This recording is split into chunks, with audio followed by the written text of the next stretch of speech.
और गांधी जी पर आरोप लगाने के लिए कुशल, सुमित, आदर्श और विश्वजीत हैं। और गांधी जी के उस विचार, उनके आरोप लगाने का खंडन करने के लिए अनूप हैं, दीपू, शिवेंद्र और मिथिलेश। एक बार इन सभी का जोरदार तालियों के साथ स्वागत करिए। आप लोग को मैक्सिमम 20 मिनट दिया गया है, तो कोशिश करिएगा उसी के अंदर कवर हो जाए।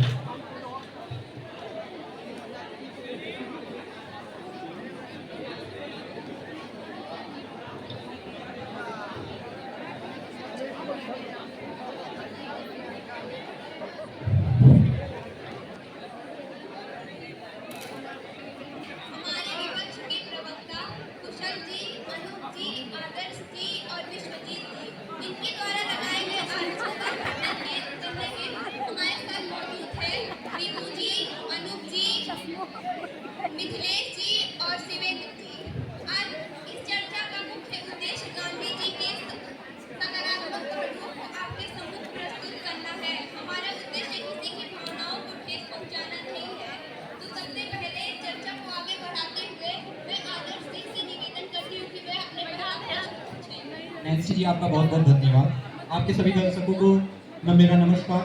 आज का मेरा पहला प्रश्न ये है कि गांधी को ही राष्ट्रपिता क्यों कहा गया? इस प्राचीन भारत में बहुत सारे महान व्यक्तियों ने जन्म लिया और देश के लिए बलिदान हुए, लेकिन फिर भी गांधी को ही राष्ट्रपिता क्यों गया? आदर्श जी का प्रश्न ये है कि हमारे देश में बहुत सारे महान पुरुष हुए हैं, तो गांधी जी को ही क्यों राष्ट्रपिता कहा गया, क्यों किसी और को नहीं कहा गया? तो अनूप जी, दीपू जी, आप इस बारे में क्या कहना चाहेंगे?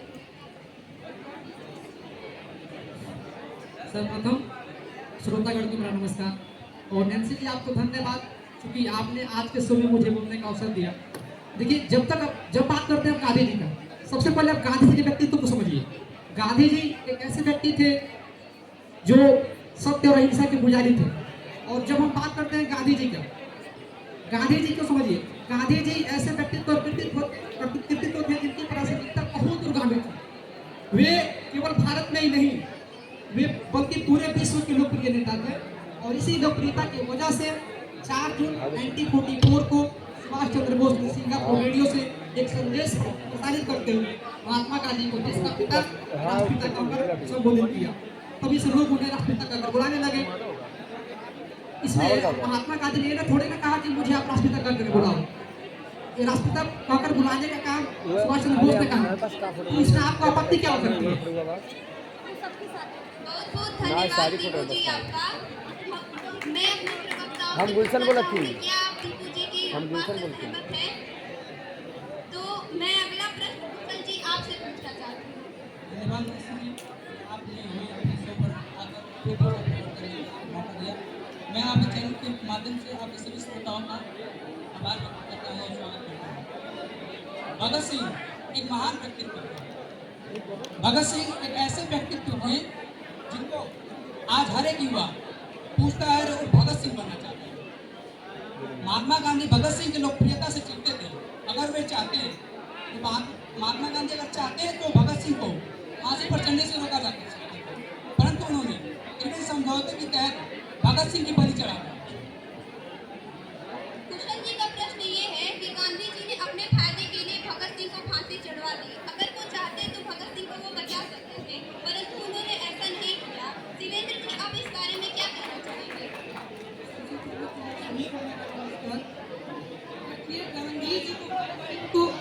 गांधी जी को भगत सिंह से कोई चिढ़न थी या नहीं, यह पूरे विश्व को मालूम है जो इतिहास की किताबों को पढ़ते हैं। लेकिन मुझे ये साफ तौर पर दिखाई दे रहा है कि आपको और आपकी राजनीतिक पार्टी को गांधी जी से बहुत ज़्यादा रिश्ता है। इस इतिहास के पन्नों को जब भी आप पलटेंगे तब आपको पता चलेगा कि सच्चाई क्या है। आप अगर व्हाट्सएप यूनिवर्सिटी के अपने सिलेबस को छोड़ दें तब ना आपको सिलेबस सच्चाई पता चले कि आखिर भगत सिंह और गांधी जी के बीच की सच्चाई क्या है। लेकिन आपको तो सिर्फ लोगों को मूर्ख बनाना है वोटों के लिए। कुशल जी, देखिए, मैं आपके प्रश्न में इंटरप्ट नहीं किया हूँ, तो मैं चाहूँगा कि आप भी मेरे प्रश्न में अभी इंटरप्ट नहीं करें, नहीं तो इस अहिंसा दिवस के मौके पर हिंसा हो सकती है। तो नैन्सी जी, मैंने आपसे पहले ही कहा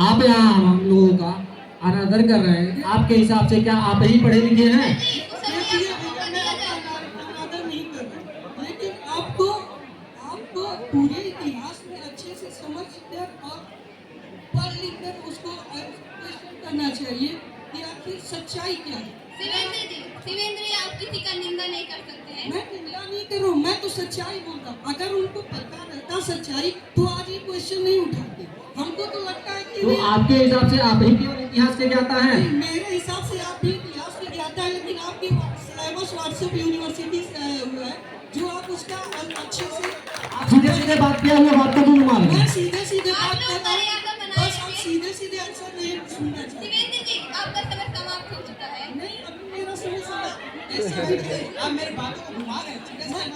देखिए शिवेंद्र जी, इनके प्रश्न का देखिए आंसर कुछ- दीजिए। शिवेंद्र जी, बातों को मत घुमाइए। मैं बातों को नहीं घुमा रहा हूँ, मैं अपने विपक्षी साथियों को मैं सिर्फ अपना आंसर दे रहा हूँ, बातों को घुमा नहीं रहा हूँ। मैं बस इतना कहना चाहता हूँ कि अगर मेरे विपक्षी साथी लोग इतिहास की किताबों को अच्छे से पढ़ लिख कर आए होते तो गांधी जी पर इतना बड़ा इल्जाम नहीं लगा। मैं विश्वास करूंगा कि ये मेरा इल्जाम है, संपूर्ण भारत का इल्जाम है। शिवेंद्र जी आंसर दीजिए। आप बातों को मत घुमाइए। आपका मेरे पास अभी प्रेजेंट टाइम में बहुत से ऐसे सबूत हैं जो मैं आपको दिखा सकता हूँ, जो गांधी जी ने बहुत से ऐसे प्रयास किए थे भगत सिंह को बचाने के लिए। नैन्सी जी, कहिए कि मुद्दे पे आते हैं। शिवेंद्र जी, मुद्दे पे आइए, आप आंसर दीजिए। मैं सिर्फ एक मिनट लेना चाहूँगा, उसके बाद मैं नहीं बोलूँगा। 31 जनवरी 1931, 18 फरवरी 1931, 7 मार्च 1931, 23 मार्च 1931, ये सब ऐसे डेट्स हैं, अगर आप इतिहास की किताबों को उठाओ तो उसमें पता चलेगा कि गांधी जी इरविन से जब भी मिलते थे तब भी वो भगत सिंह को छुड़ाने की कोशिश करते थे, और वो हमेशा इरविन से इस देश को भाषण के दौरान कहते थे कि अगर भगत सिंह की जेल में रहना, भगत सिंह को जेल में नहीं रहना चाहिए और उन्हें फांसी तो कभी भी नहीं होनी चाहिए। ये महात्मा गांधी जी की किताबों में मुख्य रूप से लिखा हुआ है। तो हो सकता है आप लोग मेरे आंसर से संतुष्ट हैं। बहुत बहुत धन्यवाद शिवेंद्र जी आपका। बहुत बहुत धन्यवाद शिवेंद्र जी आपका। तो मेरे विपक्ष के प्रवक्ता शिवेंद्र जी की बात सहमत होंगे, तो मैं कार्यक्रम को आगे बढ़ाते हुए सुमित जी, अगला प्रश्न आप करें, आपसे अनुरोध करती हूँ। आप सभी को मेरा नमस्कार।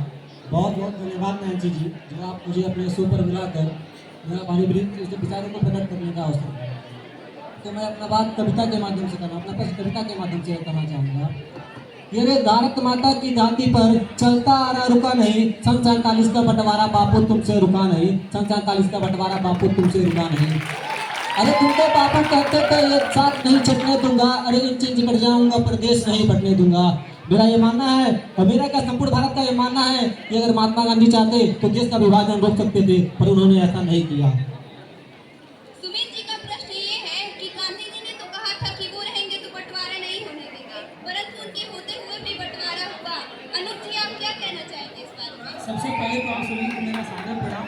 मेरे प्रिय मित्र, अगर थोड़ा भी घर में रहे हो तो उनको पता होना चाहिए कि जब एक बाप के दो बच्चे होते हैं और दोनों एक दूसरे के खून के प्यासे होते हैं तो बाप की केवल यही जिम्मेदारी होती है कि सबसे पहले हिंसा को रोके। अनूप जी, ये किसी के घर की बात नहीं है, दो मुल्कों की बात है। मैं दो मुल्कों की बात बता रहा हूँ कि जब 1857 की क्रांति आप पढ़ेंगे तो भारत का प्रतिनिधित्व बहादुर शाह जफर ने किया था और हिंदू मुस्लिम साथ लड़ करके कंधे से कंधा मिला करके भारत की प्रथम स्वतंत्रता संग्राम को अंजाम दिया था। लेकिन 90 वर्षों में ऐसा क्या हुआ, कौन सी ऐसी नकारात्मक शक्तियों ने बाधाएं डाल दी कि एक हिंदू मुसलमान का खून लेने के लिए आतुर था और एक मुसलमान हिंदू का खून लेने के लिए आतुर था।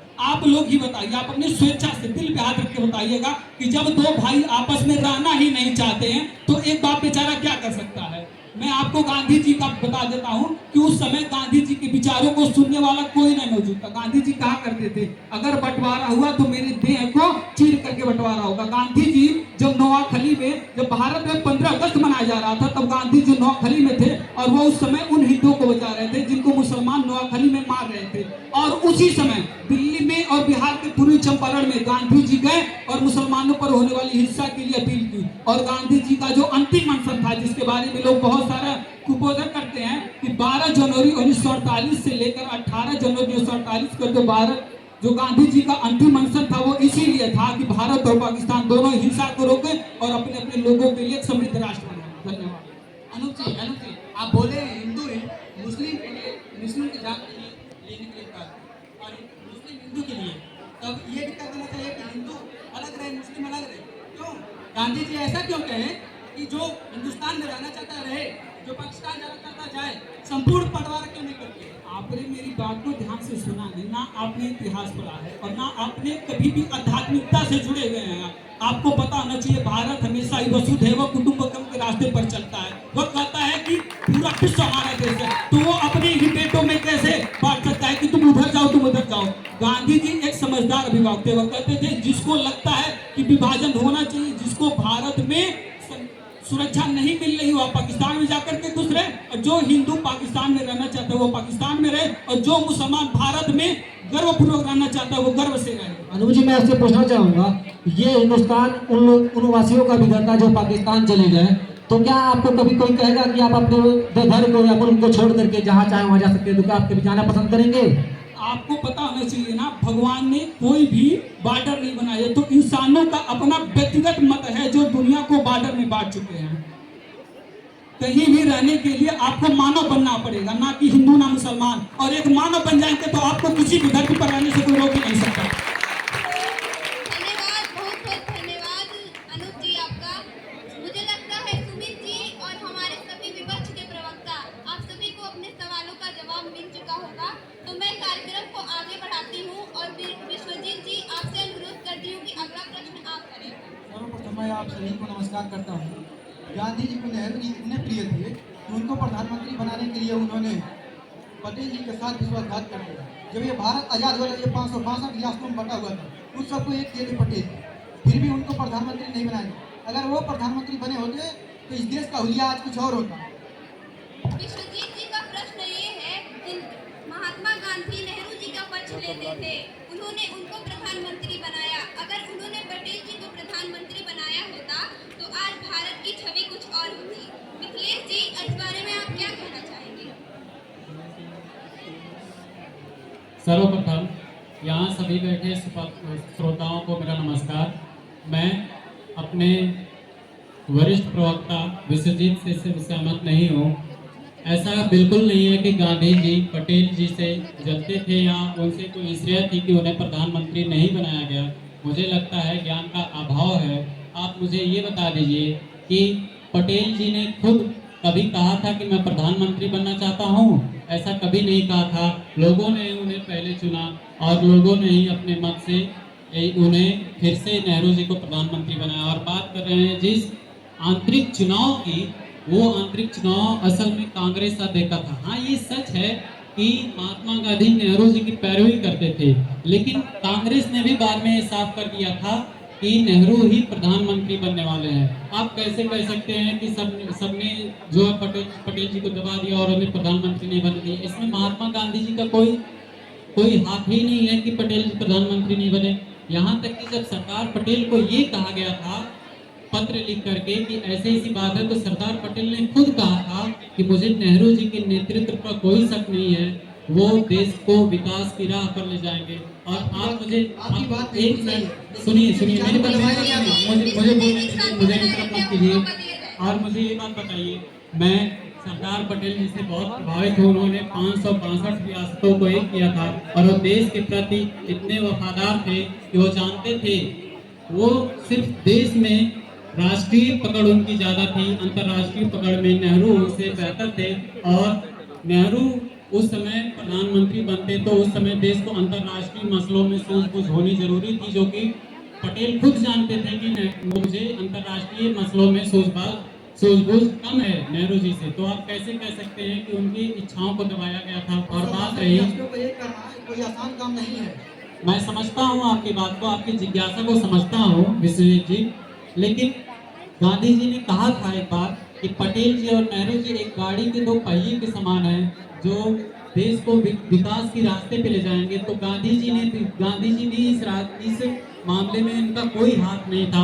और जिस पटेल से पे बात आप कर रहे हैं पटेल साहब की, उन्होंने कई बार संसद में, मैं इसकी तथ्यात्मक जानकारी दे सकता हूँ, नेहरू को उन्होंने माय लीडर कह के पुकारा था। उस नेहरू को आप कैसे कह सकते हैं कि वो गलत थे या महात्मा गांधी गलत थे? धन्यवाद। बहुत बहुत धन्यवाद मिथिलेश जी आपका। मुझे लगता है कि विश्वजीत जी आपको अपने प्रश्नों का जवाब मिल चुका होगा और आप सभी इस बात से सहमत होंगे। तो मैं आदर्श जी आपसे अनुरोध करती हूँ कि अगला प्रश्न आप करें।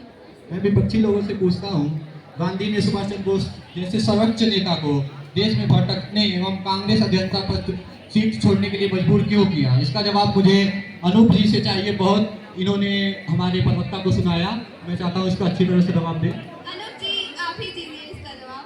सबसे पहले आप सभी को मेरा पुनः धन्यवाद। मैं सबसे पहले आपके इस आरोप का तथ्य बनाना चाहता हूँ। हमारे आज के देश में कैसी प्रथा चल चुकी है कि हमारे जो पूर्व आप बातों में मत घुमाइए, बातों में मत घुमाइए, सीधे मुद्दे पे आइए। आदर्श जी मर्यादा बनाए रखिए। मर्यादा बना के मैंने आपके बीच में कभी नहीं बोला, आप मेरे बीच में ना बोले तो बेहतर होगा। बीच में नहीं। आप इतिहास को सुनने की आदत डाल के बात को जलेबी की तरफ मत घुमाइए, बात को जलेबी की तरफ मत घुमाइए, सीधे सीधे मुद्दे पे आइए। उन्होंने विदेशों में भटकने के लिए मजबूर क्यों किया? बताइए। आप बीच में मत बोलिए, आप मुझे 5 मिनट का मौका दीजिए, आप एक तक नहीं बोलेंगे। इधर मुद्दे पे आइए, सीधा मुद्दा पे आइए। मेरा मुद्दा है 1938 में जिस चुनाव की बात आप करते हैं, मैं आपको बता दूं कि उसके बाद भारत के कांग्रेस के अध्यक्ष मौलाना अबुल कलाम आजाद बने थे। आप लोगों का मंशा यही रहता है कि नेहरू को और बोस को लड़ाना। मैं बता दूं कि जब 1938 में सुभाष चंद्र बोस जी अध्यक्ष बने तो उस समय उदारवादी जितने नेता थे, जैसे सरदार पटेल, मौलाना अबुल कलाम आजाद, गोविंद वल्लभ पंत, जेपी राय, ये सब लोग इनसे इसलिए नाराज रहते थे कि बोस स्वतंत्रता कारणों से ही देश के बाहर जाया करते थे और कहते थे कि जब तक मैं भारत में ना हूँ तब तक कांग्रेस का कोई अधिवेशन ना हो। और गांधीवादी जितने लोग थे वो कहते थे कि अगर भारत का यह अधिवेशन रुक जाएगा, किन्हीं कारणों से किसी एक नेता की वजह से पूरी पार्टी काम नहीं करेगी, तो स्वतंत्रता का जो काम होगा एकदम से धीमा हो जाएगा। और उसके पश्चात जो है कुछ उग्रवादी नेताओं घुमा ने, लेते हैं अच्छी तरह से। आप इतिहास तथ्य समझिए ना, सत्य नहीं, आप अपनी बातों में लोगों को गुमराह बहुत जल्दी करते हैं। ये तो सबको पता आप चलेगा। मुझे यह बात बता दीजिए कि गांधी जी को राष्ट्रपिता किसने कहा था? अब आप घुमा रहे हैं, आप घुमा रहे हैं। कि आजादी के बाद में गांधी ब्रिगेड का नाम किसने दिया था? आप मेरे प्रश्न का जवाब दीजिए बस। मैं आपके प्रश्नों का जवाब आप मेरे प्रश्नों का जवाब दीजिए। आज का मेरा मुद्दा ये। आदर्श जी आपकी वॉइस म्यूट कर दी जाएगी। आप समझते नहीं कि अधजल अगर छलकत जाए, आप अपनी बातों को हिंसा से मनवाना चाह रहे हैं। मैं आपको बता दूं कि कभी भी हमारे किसी भी स्वतंत्रता आंदोलनकारी में मतभेद था ही नहीं। वो कहते हैं कि आपके विचार अलग हो सकते हैं, हमारे विचार अलग सकते हैं, लेकिन मंजिल हम लोगों का एक है, वो है आजादी। और वो आजादी किसी रूप में मिले उत्सव हर कोई मनाएगा। आपको पता होना चाहिए जब 19 जनवरी 1948 को 2 साल बाद जब दुर्घटना में मृत्यु हो गई थी सुभाष बोस का, तब अनशन से पूर्व एक पत्र लिखा जाता था। तो गांधी जी ने कहा था कि अगर आज बोस जी जिंदा होते तो उनको सबसे पहले स्वतंत्रता की बधाई में खुद उनके पास जाकर देता। तो आप किस बात से सिद्ध कर सकते हैं कि बोस और गांधी जी में कोई अनुबंध था? यह केवल आपका कुचक्र है कि आप हमारे स्वतंत्रता सेनानियों को लड़ाते हैं, कभी सरदार पटेल को नेहरू से, कभी गांधी को नेहरू से, कभी गांधी को सुभाष से लड़ाना चाहते हैं और आप अपनी राजनीतिक रोटियों को सेकना चाहते हैं। धन्यवाद। अनुप जी आपका। आदर्श जी आपको अपने सवालों का जवाब मिल गया होगा, तो मैं कार्यक्रम को आगे बढ़ाती हूँ। पूरा उसी में लगे हुए हैं। मुझे लग रहा है आप लोग गोडसे के चूरन खा के आए हो।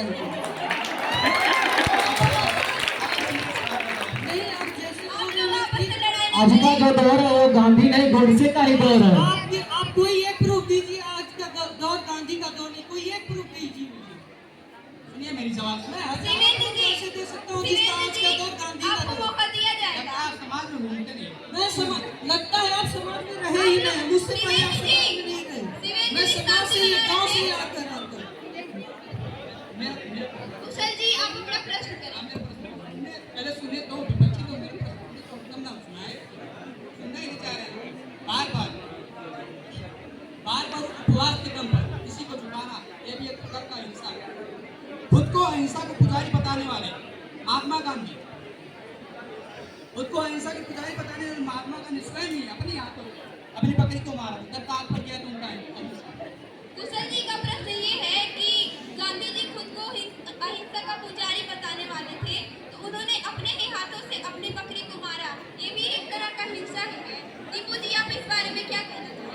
कुशल मेरे भाई, आपका मैं सम्मान करता हूँ। आप कैसे प्रश्न करते हैं? क्या आपको गांधी जी के व्यक्तित्व पे शक है? मेरे प्रश्न सुनाई नहीं, क्या आपको गांधी जी के व्यक्तित्व पे शक है? क्या आप गांधी जी को हिंसावादी कहते हैं? सब तभी ना बैठा हूं आपका। नहीं, आपको गांधी जी के व्यक्तित्व पे शक है। सुनिए, आप पहले जानिए, पहले गांधी जी की जीवनी को पढ़िए। आप कहाँ से, आप लोग कैसे क्वेश्चन कर देते हैं? आप गांधी जी को हिंसावादी बता रहे हैं। मैं तथ्य दिया हूँ आपको, मैं बात बताया हूँ, तभी हिंसावादी बता रहा हूँ। सुनिए, आप भी सुनिए। अहिंसा के पुजारी, खुद को अहिंसा के पुजारी बताने वाले अब कुशल नहीं जी, आते थे, कुशल जी, मारते हैं। कुशल जी, अहिंसा आप नहीं हुआ। शांत- दीपू जी इनके प्रश्नों का जवाब दें। सुनिए सुनिए, कुशल मेरे भाई, आपने क्वेश्चन किया कि आपको ये नहीं पता है कि अगर गांधी जी ऐसे महान व्यक्तित्व थे जिनके आप एक गाल पे थप्पड़ मारिए तो अपनी दूसरी गाल बढ़ा दिया करते थे, क्या आप ऐसे महान व्यक्तित्व को एक हिंसावादी कहते हैं? क्या आपको शर्म नहीं है हिंसावादी बोलने से ऐसे व्यक्तित्व को? और सुनिए, आपने ही नहीं, और सुनिए, आपको भी पता नहीं है। जब सुनिए, जब मैं आपको रामायण काल की गाथा सुनाता हूँ, जब भगवान राम ने भरत की अनुपस्थिति में, जब भगवान राम को 14 वर्ष का वनवास मिला है। भारत सुनने नहीं आऊँ। नहीं, सुनिए सुनिए, मैं आपको प्रूफ दे रहा हूँ। आप ये लोग कितने अधिक भगवान काल से की- चलता रहा है, मैं आपको इसका प्रमाण दे रहा हूँ। सुनिए, जब भरत जी अपने मामा के घर गए थे तो भरत जी की गैर मौजूदगी में जब भगवान राम को 14 वर्ष का वनवास होता है तो भरत जी जब आते हैं कि इन सारी बातों को जानते हैं तो भरत जी बार बार उपवास की धमकी देते हैं और उपवास पे बैठते हैं। तो क्या आपके अनुसार भरत जी भी हिंसावादी है? बोलिए, क्या आपके अनुसार भरत जी हिंसावादी है? अगर आपने गांधी को हिंसावादी कहा है तो भरत जी भी हिंसावादी है। कहा भरत जी अपने बकरी को मार देते हैं आप। फिर आपको अब आप बात कर रहे हैं गांधी जी ने बकरी को मार दिए थे। हाँ, सुनिए, गांधी जी एक ऐसा महान व्यक्तित्व थे मेरे दोस्त, जिन्होंने नहीं बात बताएंगे हम, सुन बता रहे हैं, जब गांधी जी आश्रम में रहा करते हम थे, मार व्यक्तित्व थे, हम तेरी मार। सुनिए सुनिए, जब गांधी जी आश्रम में रहा करते थे तो उस समय गांधी जी ने एक बकरी को पाला था। जो एक समय था कि जब गांधी जी का सेहत खराब हो जाता है तो डॉक्टर ने सुझाव दिया गांधी जी को कि आप बकरी का दूध पीजिए, है ना। तो उस समय गांधी जी अपने आश्रम पे बकरी को पाला था। तो उसे क्या होता कि ये कोई बीमारी हो गया था, तो उसी बीमारी की वजह से वो बकरी प्रतिदिन उस रोगों से जूझ रही थी और प्रतिदिन पीड़ा सहन कर रही थी। तो गांधी जी को उसके प्रतिदिन सहते हुए पीड़ा को देखा नहीं गया। उन्होंने जब उसका मरना निश्चित ही था तो गांधी जी ने उसके अपना हाथी मार दिया, ताकि उसका आज नहीं तो कल मरना निश्चित था, तो उसने गांधी ने मार दिया। तो इसमें हिंसावादी है गांधी जी? आपके अनुसार गांधी हिंसावादी? गांधी जी ने बात सुनिए, एक्चुअली गांधी जी ने उस बकरी को मारा नहीं। वो एक ऐसे कुष्ठ रोग से प्रभावित थी जिसे रोजाना गांधी जी देखते थे और उनका दिमाग खराब हो जाता था, बहुत दर्द होता था उस बकरी को। इसलिए गांधी जी ने इससे अच्छा ये समझा कि उसको एक जहर की पुड़िया देके उसको मतलब सुला दिया जाए, उसको दर्द में, आखिर अंत में उसको मारना ही था। इसलिए उन्होंने उसको, आप कहना चाह रहे जहर की पुड़िया दे दे सुला दे, दर्द नहीं होगा। नहीं, क्या सिलेंडर कि हम आपको जहर की पुड़िया दे रहे हैं? देखिए कुशल जी, आप मेरे विपक्षी साथी हैं। देखिए कुशल जी, आपको अगर ऐसा कोई बीमारी हो जाए जिसमें आप जीने से अच्छा कि आप मर जाए, तो मैं आपको जहर की पुड़िया दे सकता हूँ, लेकिन मैं दे के रही। तो फिर आप गांधी के हिंसात्मक तत्वों पर कहाँ चल रहे हैं? गांधी जी ने अहिंसा आप भी तो गए, आप एक व्यक्ति को जहर दे रहे हैं, आप क्या हिंसात्मक नहीं कर रहे हैं? गांधी जी ने हिंसा नहीं किया, तो आपको ये बात समझ में नहीं आ रही। अगर आपको मौत से ज्यादा कष्ट हो रहा है जिंदा में पानी में, तो हिंसा कहाँ से हुआ? अगर आपको भाई मेरे समझिए, आप किसी भी व्यक्ति का लाइफ स्केल निश्चित है। जब अगर कोई व्यक्ति किसी रोग से पीड़ित हो जाता है और उसी रोग से वो प्रतिदिन जूझता है तो उसकी दर्द को देखा नहीं जाता। ठीक इसी प्रकार आप लोगों में नहीं नहीं कि मेरी सवाल नहीं, आप गाड़ी को चाहते हैं अनुप से मेरे साथ बहुत अच्छा लगा। मैं चाहता हूँ ये प्रश्न एक्चुअली मेरे बात को समझना नहीं चाहते, आप जानबूझकर उसे हटा रहे। आप अगर आपके पास थोड़ी भी बुद्धि नैन्सी जी, मैं आपसे कहना चाहूँगा आप अपना अगला प्रश्न पूछिए। अगला प्रश्न विश्वजीत जी आप करेंगे। जैसा कि आप लोगों को पता ही है कि गांधी जी का पाकिस्तान में किसी से छिपा नहीं है। उन्होंने जबरदस्ती अनशन करके पाकिस्तान को 55 करोड़ रुपए दिलवाए थे। इसका जवाब दीजिए आप।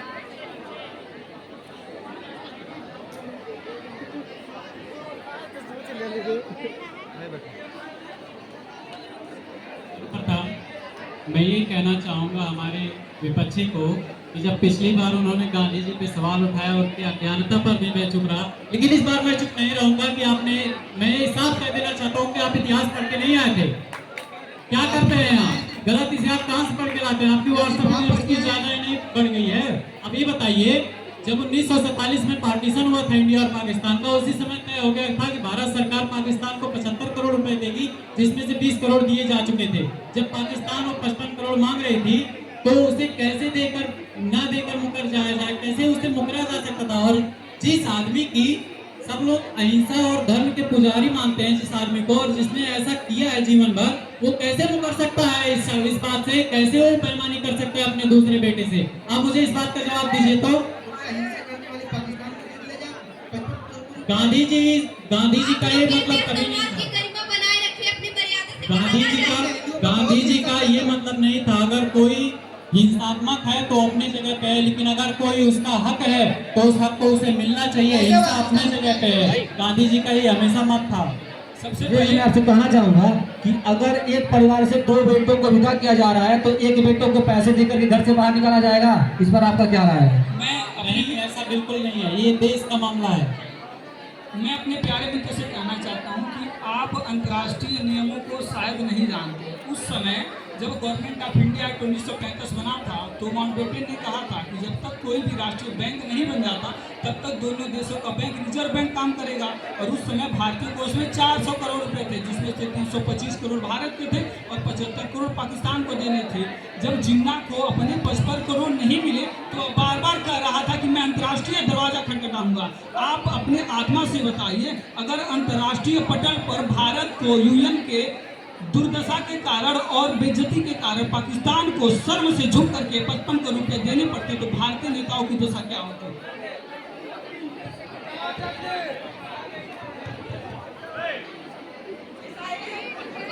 धन्यवाद अनुज जी आपका। मैं अपने विपक्षी प्रवक्ताओं से पूछना चाहूंगी कि आप लोगों का कोई और प्रश्न है? जी, मैं पूछना चाहूंगा कि मुझे लगता है आज हमारे देश को गांधी के आदर्शों की जरूरत नहीं है, क्योंकि आज का ये दौर नहीं है कि कोई एक गाल पे थप्पड़ मारे और हम दूसरा गाल आगे बढ़ा दें। इससे कुछ और होगा नहीं, हमारे गाल सूझ जाएंगे। क्योंकि आज का वो दौर है कि कोई ईंट मारे तो उसका जवाब पत्थर से दिया जाएगा। तो इस पर आपका क्या विचार है? क्यों नहीं है? हमें गांधी जी के आदर्शों को क्यों आपके पास कोई एक रीजन हो, आप बता दीजिए कि आप गांधी के आदर्शों की जरूरत क्यों है। मुझे लगता है कि गांधी के आदर्शों की आप गांधी जी के आदर्शों पर चलेंगे? मुझे लगता है आप गांधी जी के आदर्शों पर चलेंगे? आदर्शों की जरूरत पहले से गांधी जी के आदर्शों की जरूरत पहले से बहुत ज्यादा है। जब कोई ताकत किसी कमजोर जब किसी रिश्ते में संग्राम बदलाव होता, क्या बोल रहे हैं आप?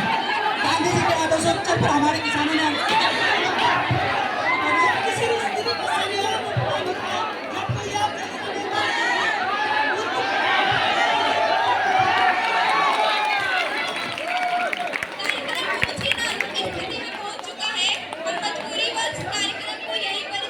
हेलो।